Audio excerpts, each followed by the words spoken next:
એટલે પછી પડતું મેં એમ કીધું કે ભાઈ આપણે પક્ષકાર બની અને ફોરેસ્ટનો મામલો કરવાનો નથી. આપણે ગમે એમ કરીને રસ્તો સમાધાન કરશે.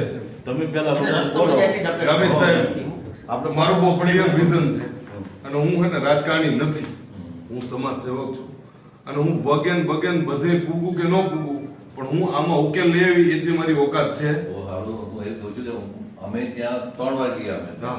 અમે ત્યાં 3 વાર ઘોડાનગરની જનતા તમને ટેકો આપશે, અધિકારીઓની હારે ન્યાયના આગેવાનો જે કાકા જેવા સારા માણસો છે એને સપોર્ટ કરશે, પણ તમે આમાં ઉકેલ રોડ તો કરી આપો બોલો. please. મારા સાહેબને બી લઈ ગયો હા. ત્યારે તો કંઈક જોઈ લો કંઈક રસ્તો નીકળે એમ. હા. હું મારા સાહેબને લઈ ગયો. આ લોકો બધા હાજર હતા ત્યારે.